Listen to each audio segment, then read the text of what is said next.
Welcome back to the War Room, my beautiful people and fight fans from all around the world. We are here today to talk about women's boxing because it was an epic weekend for women's boxing. I'm here with my co-host Malissa Smith. She is a women's boxing historian, so you know she has all the details and the expert analysis for you. And my boy Eddie, we call him the conscious of combat sports. Goldman, Mr. Goldman is the head of No Holds Barred News. All right, so Eddie and Melissa, you guys saw that fight, and it's going to be rebroadcast tonight. The Claressa Shields, I'm talking the Claressa Shields and Savannah Marshall fight was just amazing. One, because my girl Claressa run, right? So we are stoked about that over here in America. And also the Baumgartner upsetting Michaela, that was Ooh-wee. something. I thought Michaela might have pulled it out, but you know, she lost her way a little bit. But we're going to talk about all of that Yep. right now, Melissa. And you're about to be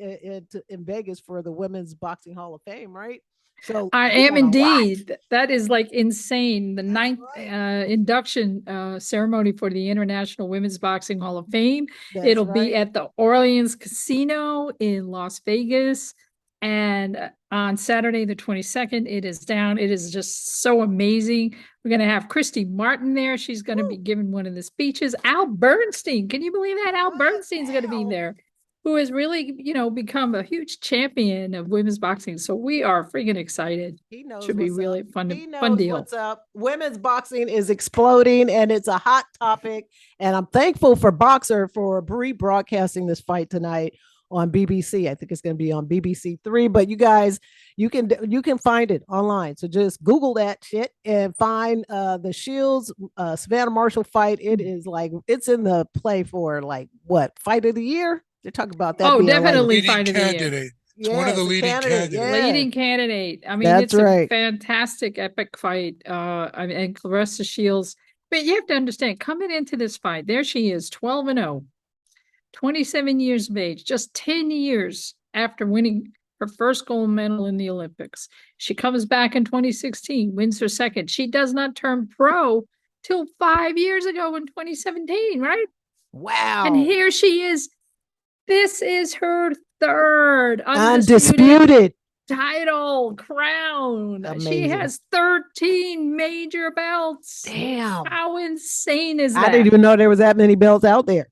That telling you, the girl needs just people to bear her. She need to have an Right. entourage just to carry her belts. It's Right. crazy. That is crazy. It is crazy. But beautiful boxing, right? Like I just saw her go in for the gusto. She had a point to fucking prove because Savannah beat her by points Right. in And the as a little amateurs. girl. Yep. Right. But you know what? I saw when I heard that, I did not factor in the fight matching. So the fight fixing that was going on during the Olympics back then. So now I know why Savannah won. Well, there's a little of that. Look, she had just literally turned 17 2 months before. She was 16 when she Who? won. Claressa was Claressa was 16 years 16. when she won a place in the Olympic trials in the United States. Wow. 16. She turned 17. She's in the worlds. She got eliminated by Savannah Marshall. Could it have? It wasn't at the Olympics. It was in the worlds. Could there have been some shenanigans? I believe that now. Very possibly. We don't know for sure. Savannah had been, she's 3 years older than Claressa. Shows she had been around, but Claressa had beat women who Savannah had defeated, like Mary Spencer Mm-hmm. from Canada, who was a really tough fighter, and she's now in a contender for the 154 division. But Claressa on Saturday night, she came in to win. And it was evident from the moment the fight started. She was unrelenting. She just went lefts, rights, hooks, body, a lot of work to the body. And you could hear those shots thud. You could hear them Mm-hmm. thud on Savannah's body. She never stopped for the first 5 rounds of the Never fight. stopped. Never stopped. And when Savannah came back in the sixth, had her win, and Claressa got hit in the eye, and apparently really couldn't see in the 6th, 7th, and 8th round. Maybe it started to come back in the 9th and 10th, but certainly couldn't see in the 6th and the 7th. But she was like, okay. She also had a cut. Savannah was like talking to her saying, I cut you. You got a cut. And Claressa was like, oh, yeah. Boom. Boom. Knocked her, you know? Right. Listen, this was a really tough, hard fought. But what it showed was that Claressa has dimensions to her fighting game. She has dimensions. She fights off the adversary. There is no way she was going to lose. And at the end of the day, it was not particularly close. Savannah did her best. She really, I mean, that was the thing about this fight. It really was the best fighting the best. But what Savannah had was not enough, will never be enough. Right. Because Claressa is just this unique combination of a born athlete. She's been boxing since she was 11 years old, and a human being who, through her character, has had to learn how to work through the most horrific of adversity and come out on top. And to me, I sat there in tears. I sat there in tears when the fight started. I sat there in tears when the card started. Right. I sat there in tears through the fight, after the fight, when she was speaking and talking and wrapping it up for us and saying, hey, it's not only about me. Yeah. Fight's over. All the shit talk's done, essentially, is what she was saying. I'm here not only for me, I'm here for all of us. It's our time.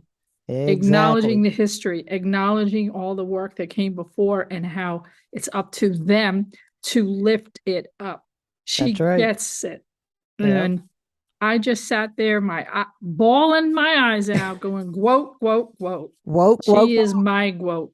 And that was a pretty entertaining walkout, though, right? Her walkout. Oh my God! Right, and she had some moves. You know, I saw her in an interview in it was on ESPN, and she was asked who her heroes were, and she talked a lot about Beyonce and how she wanted to be Bey. You know, she wanted that. She wanted that. That to her is what she's aspiring to, being able to command and control her world, but also to have all that depth and multi-dimension. Right. And she wants that as an athlete, but she also wants that as a person who's navigating her way through to a much larger platform. Right. This is a woman who has ideas. She has thoughts. She has places she wants to go. And the thing about it is that what she is doing is paying it forward in the best way possible. She is bringing us all along with her on this journey. And I have to say, you know, she has a smart team around her in Dimitri Salita, Mark Taffet. This is not the usual route that people go when they come pro. She didn't go with Top Rank. She didn't go with Goldemore. She didn't go with the known quantities. She went with people who were discerning and with whom she could be discerning, and who really said, we're signing on. We want you to be our partners. We want to partner with you for where you want to go in your future. And that was so evident. And of course, look, Boxer came out with the numbers on Monday saying we had 2 million plus eyes on that fight. Beautiful. Over 150 countries. And what I've learned is that on the Sky Sports side, they did not limit it to sports subscription. It's a subscription service, Sky, but they put it on their main channel. So they didn't limit it. So it could be seen by anybody who had Sky. They did not have to have a sports subscription. And that is how they were really able to enhance their share. And the other thing that Ben Shalom from Boxer talked about was that ESPN couldn't believe what was going on as the fight card went on. They were getting more and more and more viewers. It was exponential. Wow, and that's amazing. It had more viewers than Haney Cambosis. Damn, this is on ESPN Plus. So that is incredible. So, and if you look back to April 30th in Madison Square Garden when Amanda Serrano and Katie Taylor fought, DAZN claimed 1.5 million eyes. So that's 500,000 more people tuning in to watch this fight card. And 1.5 million worldwide. Worldwide. The Yep. zones in a lot of different countries. Yeah, so the same thing like in Sky is worldwide. So, they also, I don't know that they had the reach of 150 countries, but they had a wide reach on DAZN. No, You're maybe absolutely two, right. UK and Ireland, I think. Yeah. But they had it on other locales, DAZN. So it really was quite an extraordinary event. We had Alicia Baumgartner and Michaela Mayer, they were the co-main event. Going into that fight, there were a lot of bad blood. I mean, nasty. Yamina, a lot of accusations, look, right. Alicia Baumgartner, you're a Karen. I mean, Yeah. it was getting edgy there. But in the fight, it's a couple of interesting things. What was trending on Twitter after the fight was robbed. I was like, robbed? Who was robbed? It was like Mayer was robbed. I was like, Mayer thought she was robbed. She thought she was robbed, and Twitter thought boxing Twitter was all about robbery. I didn't see it that way. But anyway, so they had an explosive relationship prior to the fight. It did not necessarily translate into an explosive fight at all in the ring. It was actually a very technical fight. And it looked to me as if Mayer never relaxed till really the 8th or 9th round. She never really let loose. I think she could have easily won that fight. To me, it was her fight to lose. But for whatever reason, she was tense as she could be. And very stiff and not in her usual. She usually has this beautiful jab that just controls everything. And then she's able to come in and out and work at distance and then come inside, use a lot of body shots. I did not see that sort of elegant effortlessness at all. Baumgartner was just fucking with her most of the fight. She's like, pop and go, pop and go, running around the ring, dancing around, yammering her mouth to her. It just, I don't know what the heck was up. And so she got the win. Could have beat Baumgartner. She could have beat her. I really thought she could have. I was surprised by how the fight was executed. I don't know what Coach Al said. I don't know what he was really saying to her because we couldn't really hear what was happening in the corner. But she was quite shocked at the loss. She really thought she won. Kind of just left the screen, and then which left Baumgartner alone in the ring in the after post fight, and she was like, she was not feeling particularly magnanimous. And when asked, is she going to give her a rematch? She said, hell no, I'm going to go fight Choi. I want to but you know what? No, what kills me about Baumgartner was, her first comment was, I want to thank God and blah, blah, blah with that. And then they said, do you want to give Mayer a run back? She said, I'm not giving that bitch a run back. That's what she said. Rob was like, oh shit, what happened? Yeah, I want to thank God. No, I'm not giving that bitch a run back. Like, girl, please. Yeah, I have to say, Shields and Marshall handled it a lot better. They both, because they knew the moment. They had both worked so hard, not only for, to be there in their own fight, but they understood the marketing of the moment. And that's what made it. There's no way that he would get 2 million eyes without an incredible amount of work. Exactly. Of which Marshall and Shields carried the lion's share of that. I would say Shields was the main. It was all on her shoulders essentially. But Marshall, did what she could. It's against her natural instinct. She's not like a in your face loud kind of person. She's rather more retiring. But Shields and her team, Boxer and his team, folks at Sky Sports, they really, really wanted this. And in part, what made it possible was the MSG. You couldn't have done it a year ago, but Taylor Serrano made it possible. They had apparently, which I hadn't known, Adam Smith from Sky Sports had talked about the fact that they had actually tried to do an all-female card with Katie Taylor at the head before all of this.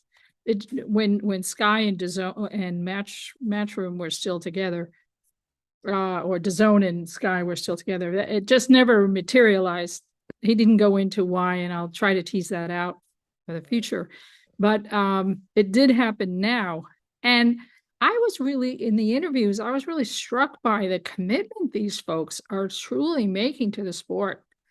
And they also see this as saving boxing in a way. You know, they had a really, really seriously bloodied nose with the Conor Ben situation, with you know, being found to have tested positive for steroids and or Boxers for are so an dumb. illegal.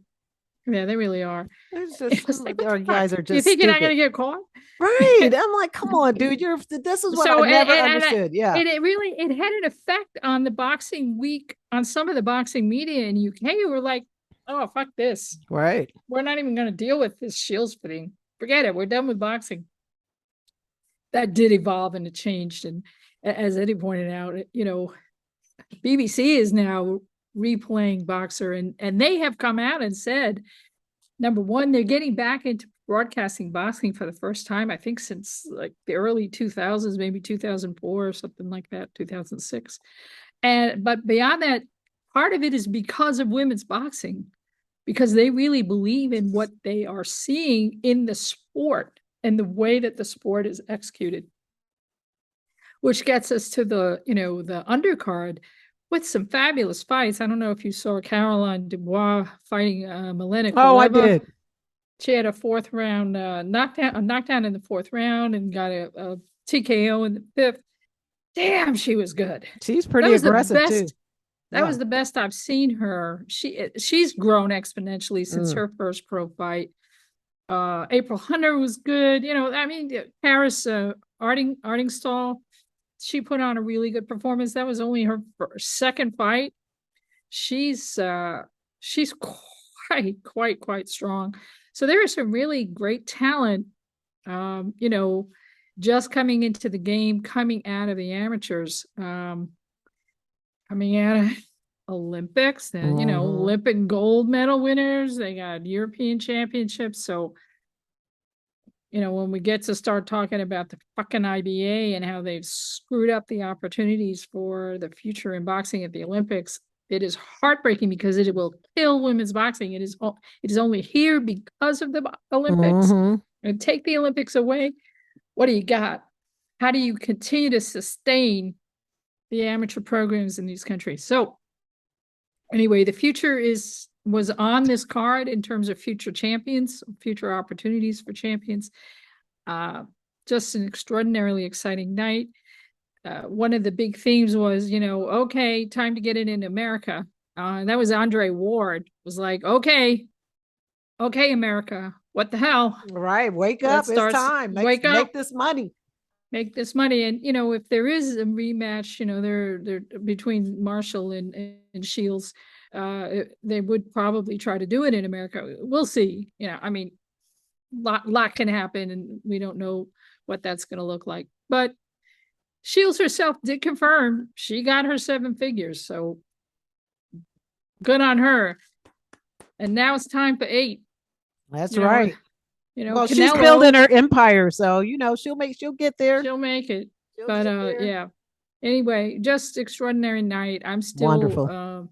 Feeling remarkably emotional about it, having followed this for a long time and having written about these women for a long time. Right. To see it FemaFest in front of us. To see that in front of us and the heart and soul that these women put into that fight night is just extraordinary. Exactly. I think this fight showed a lot of different things. First of all, it's the continuing maturity, pardon me, of Claressa Shields, both as a person and a fighter. Her technique in this fight overall was so much better than Marshall. She was sitting down on her punches. Marshall had a lot of arm punches and was a bit wilder. Even later in the fight, when she began to pick up some rounds, the only thing you could take away from Claressa Shields is she doesn't have that one punch knockout power, But as we've talked about, she's fought very tough opposition since day one as a pro.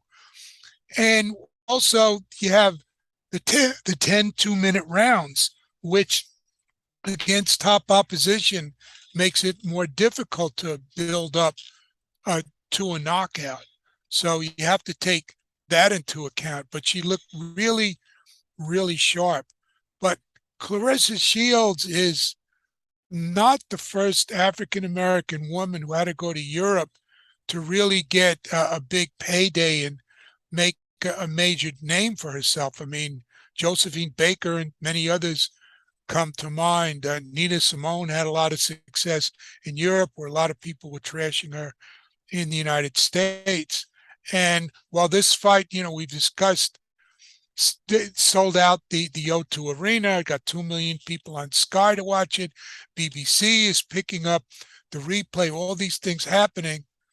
In the US, it was only on an app, not on American TV. And a lot of people might have tuned into that. But it's just a disgrace that a fight like this, which is a clear leader as a Fight of the Year candidate, was not on American TV and was just in the afternoon in the United States, with the Americans winning in the two main fights of Claressa Shields and Alicia Baumgartner. They had to go to Europe, to the UK to make their name. And another thing about the build up to this fight, after the fight, Claressa Shields was very clear that a lot of the trash talk, a lot of the stuff she said about Marshall, she didn't believe. She just did it to get into her head and, sell the tickets and all that type of stuff. And I frankly wished you didn't have to do that stuff, and she didn't feel like she had to do that kind of stuff. But it was a real seminal moment, because this fight, as we said before, the Taylor Serrano fight, it really put women's boxing in 2022 at the forefront of all of boxing. And the top heavyweights, after Usyk and Joshua, they're not fighting each other, and there's a lot of nonsense. Crawford and Spence aren't fighting each other. There's one excuse after another, and here you have these two major fights in different weight classes of Shields and Marshall, of Mayer and Baumgartner, and of Katie Taylor and Amanda Serrano taking place. And I think there have been other fights too. This is just a banner year. And as usual, the United States is just way behind the curve. PBC had another pay-per-view card the same night, no women's fights. You saw people paid $75 to watch Deontay Wilder throw 3 punches, and with a right cross at the end of round 1, knocked out Robert Helenius cold. Oh my goodness! And so I that guess was ridiculous. You paid $25 per punch to watch that in Wilder's comeback. And when is this going to change? As all these moves are going on in the UK, what's going on with a bigger market and the more money is in the United States? They're still not doing it. And Claressa Shields, as you know, has been on just about every network. She was on Showtime, she was on HBO, she was on DAZN. She's fought on ESPN in MMA, where she's a novice. Yet here in boxing, with all of her years of accolades, and she has these pictures of her with these zillion belts that she's won, she can't get on a major network television. No, I mean, listen, she went to Boxer because they were willing to give her the 7 figures she was looking for. Showtime would not. That's just the fact. And power to her for doing it, and for, having a team that helped guide her to that, so that she could get to where she wanted to go, with partners who really believe in women's boxing. And, if the marketplace is talking, well, maybe finally these folks will wake up a little and say, holy shit, they made money. They made a lot of money. I mean, yeah, there was an investment in the promotion. Don't make any mistake about that. Exactly. And they had the expense of having to cancel a fight because of the death of Queen Elizabeth, reschedule it. That was not cheap. But the eyes on that fight, and I got to tell you, the media in the UK was nuts. And even in the United States, New York Times had 2 articles on it. Rolling Stone magazine had a sports page where to Wow. see the Claressa Shields fight. Rolling That's Stone fantastic. online did that. So it did cross over. It did make some noise. So we'll see where all this leads. There are some exciting fights coming up in the UK. Who's fighting? Well, you got Katie Taylor's fighting on the 29th. All And right. she's fighting a fighter from Argentina. October 29th? Yep, next All weekend. A week from Saturday, and you got It's a mandatory, right? yeah, it's a mandatory. You When got you have Natasha. when you have a million belts, you have a million mandatories. Yeah, and then you got Tasha Jones is fighting at 154 again. She's fighting wow. Maria Dakar to unify further. That's gonna be a good fight. That's gonna be a really good fight. So there's some. You got Chantel Cameron and Jessica McCaskill coming up. Some really big freaking fights. And where are they all going to be? In the UK. UK, baby. But the In New the York UK. Times article on this didn't bother to send a writer to London when they No, could hell have. no. And they had the article written by an MMA guy who, is a candidate, while Shields and Marshall is a candidate for Fighter of the Year, he's a candidate for the Roger Mayweather Award. He talked about Deontay Wilder, who's a right-handed fighter, knocked out Hellenius with a, quote, right hook. I mean, if you don't know that only a southpaw can throw a right hook, if a right-handed fighter throws a straight right or a right cross, if you don't know that basic terminology, it's like saying, I just watched the Yankee game and they won 5-1. No, you shouldn't be announcing baseball or writing about baseball if you don't know the difference there. And yeah, yet it was this is the New York love. This is the New York Right. Times. We're not talking about somebody putting up in fact, if you looked on Twitter, you find better analysis and a greater understanding from just the fans who post on Twitter than you would in the mainstream media. Yeah. If you're talking boxing Twitter and you're talking all of the boxing shows, I mean, the lead was women won the weekend, hands down. What the fuck was that with Wilder? That was just obviously, paid to lose, Right. talk about the plant KO. A 38-year-old guy who had been knocked out by Gerald Washington. I mean, yeah, exactly. And then you got the Kambosos Haney fight. Well, everybody knew that Kambosos wasn't going to be able to get a shot off. And then you had a great fight between Johnson and what's her name? Ramadan. And then that had ended bizarrely. Susie Ramadan at the end of the fight. Well, I lost, but she's on steroids. She's on drugs. It's like, what the fuck? Get out of here. Meanwhile, Ramadan was fighting like this. Boom. Oh my gosh. Cuts the girl with this huge gash on her eye. It was great. It was amazing they didn't call it fight, but they were able to keep it like reasonably bloody. Was that on the PBC card? I missed that. No. That was on the Kambosos card. Oh my, yeah, I missed that. Oh my God. It was Australian, all Australia. And damn, she was great. She has a belt too. So it was a great, great freaking weekend. And our girl had the Hardy one. So yay. She won her fight. So right on. I'm happy. Right on. So Eddie, what do you got going on over there? Well, I just put up, I don't wish to be necessarily a contrarian, but sometimes one must be. One must be. And, yes. And with we have the perfect person. Yes. Well, I'm just sticking to the facts. With all the great things that we've talked about, and we could do much more, as a matter of fact, about Shields and Marshall, and hopefully we can get Claressa on again. Yep. Yep. With all these things that are going on, I just did an article that's on my Patreon that you're going to have to pay for because the idiot websites won't pay for, called The September of Boxing's Years. And you could sing along with Sinatra's version of The September of My Years and even September song while you discuss this.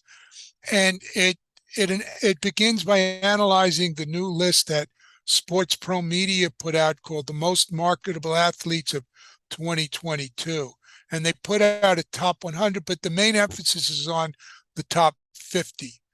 And in the past, boxers had been very high on this list. Several years ago, at his peak, Anthony Joshua was number 2. This is of all athletes in the world, not just boxers or combat sports athletes.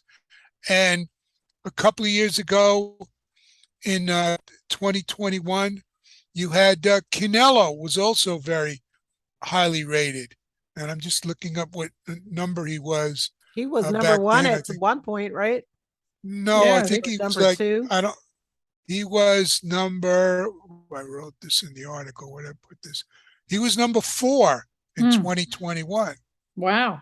But this year, with Joshua losing to Usyk, with who knows what's going on with Fury, he comes out with another song and dance every day, sometimes more than one time a day. With Canelo losing, you haven't seen a replacement of these stars in men's boxing. So this year, there were no men's boxers in the top 50. But there was one boxer in the top 50. Coming in at number 47, someone we discussed earlier, Katie Taylor, again showing the rise of women's boxing, that the most marketable boxer in the world, according to Sports Pro Media, number 1 on their list would be Katie Taylor, number 47 in the world. And if you want to see the kind of athletes she's right between Novak Djokovic and Rory McIlroy. I mean, really famous, major worldwide celebrities. And this is with Katie Taylor not being able to fight in her home country of Ireland because of all the Hutch-Kinahan feud, the Regency Hotel shooting. Hutch is now this week on trial for the murder at the Regency Hotel, which led to no boxing being taking place because it wouldn't be safe. I don't necessarily think it's banned, but it would be an absolute security nightmare. Normally, a boxer like Katie Taylor, who's considered the number 1 or 2 most popular athlete of all athletes in Ireland, along with Kelly Harrington, would be fighting at Croke Park, the huge 80,000 seat stadium in Dublin. Because just like you had Joshua fighting in these huge stadiums in the UK, Canelo's fought at huge stadiums in the United States, Katie Taylor would fill that up too, but she can't do it because you still have this gang feud going on. And again, the effects of having Kinahan tolerated in a key part in boxing for many years continues with limiting Katie Taylor, which she can fight. And also Tyson Fury, the number 1 heavyweight in the world, is banned from the United States, where he fought several times in Las Vegas and was making a name for himself in the United States. He can't come back because of his ties to Daniel Kinahan, who's still on the loose. So these are just some of the other issues and other factors that I talk about in terms of the overall decline of boxing. And frankly, there is still a lot of people that I know in boxing who dismiss women's boxing, who won't talk about it, who won't report about it, who scoff at it, and so forth, even though it's the main force moving the whole sport forward today. And even though the women's boxers are getting better and better in their technique, again, it's newer. We talk about it's only in the Olympics since 2012. Olympic boxing started in 1904, and of course had hundreds of years, and of course goes back to the ancient Greek Olympics and all that. the growth of women's boxing is a much newer phenomenon, and Melissa would probably know. I'm not sure exactly the first year you had a women's amateur world championships, but it was somewhere around 99 to 2000 or something like that. So it's much newer as an organized force, and it's improving, but you still have a lot of people won't talk about it. Yeah, I don't know if you heard me, but the first the first amateur international championship was held in 1999 in Pennsylvania. And within, 12 years later, they were in the Olympics, and that took, they were able to get it to a vote in 2008 Nice. after the Chinese Olympics. So it's quite something, quite a remarkable trajectory. It was the Right. last sport to have both men's and women's division of all of the Olympic sports. The last Yeah. one, the next to last one was wrestling. So in 2004. So it shows you that combat sports are just the misogyny and the backwardsness in these sports. But Just, what's interesting, though, is that in 2004, the Olympics was held as part of the St. Louis Exposition. And as distinct from now, where the Olympics is held in a very tight number of weeks and has a very clear and distinct beginning and end. In those days, it was a much longer trajectory. They'd do a sport, then they'd relax, and they'd do another sport. But boxing was introduced not as a full-fledged sport, but as an exhibition in 1904. Men's boxing came in as an exhibition that was sanctioned by the Olympic Committee.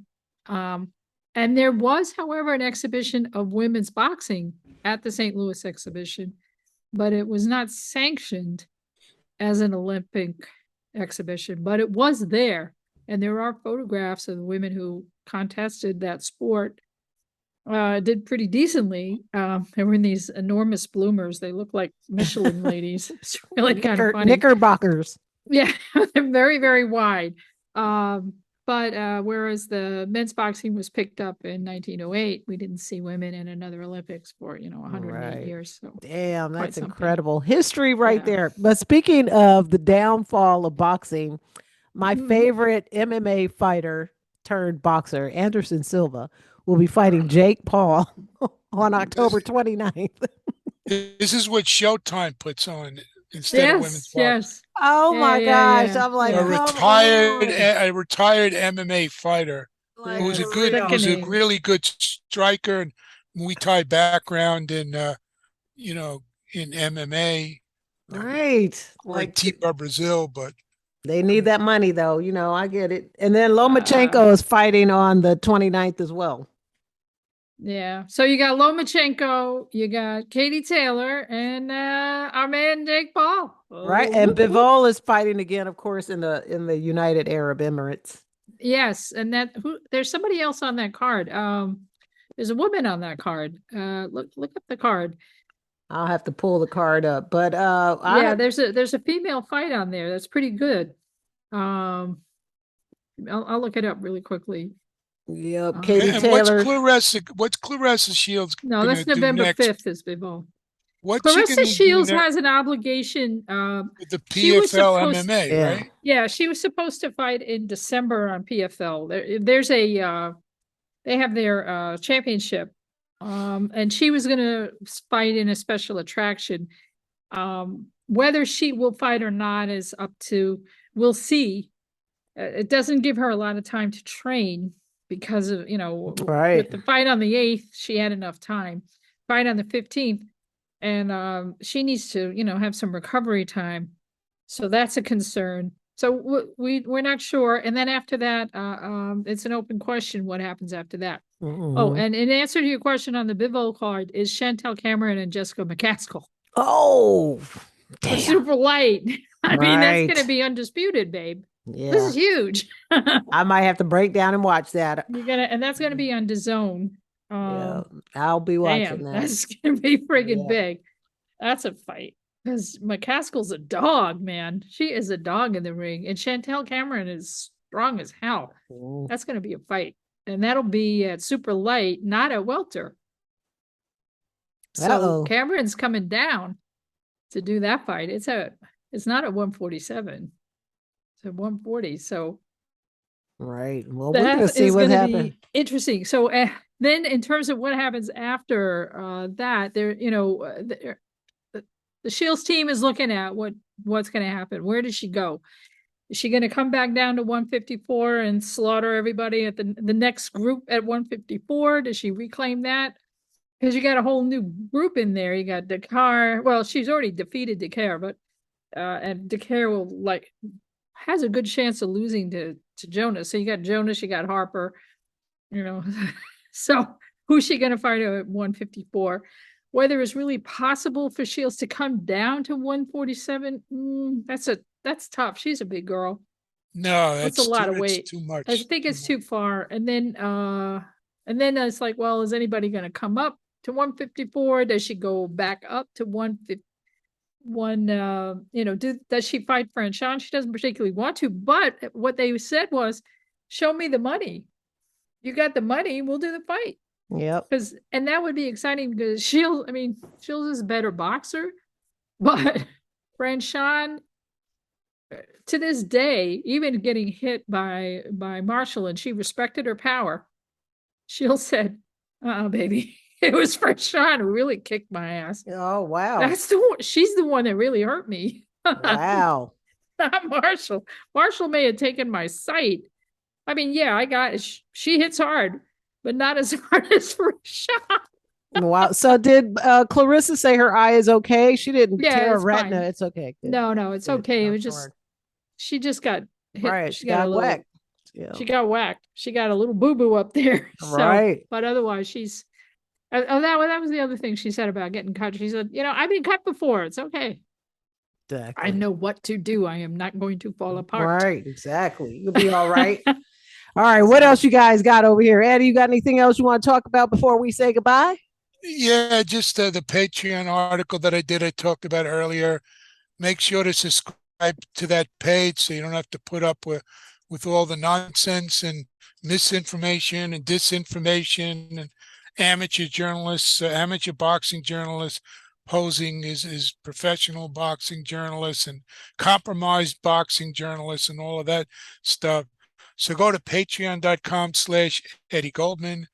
When you subscribe, by the way, you not only get the current article, the September of my boxing years, you get all the articles on there that date back a couple of years, so you can go and see a whole bunch of different topics, mainly about boxing, but also the combat sports, also some articles about wrestling and combat sports and martial arts in general. But the main emphasis is on boxing. And you can check me out on Twitter at NHB News, where we post a lot of political things and get into discussions about that and sports and boxing and baseball and sometimes just some good old music too. That's right. You watch out for Eddie singing. Yeah, I do not sing on Twitter. All right, Melissa. Tell everybody where they can find you, baby. Well, on Saturday, I will be at the International Women's Boxing Hall of Fame at the Orleans Hotel in Las Vegas, baby. We start at 7:00. It's going to be an exciting night. If you're in Vegas or can get to Vegas, go on the IWBHF website. You can get tickets. There's still a few seats left.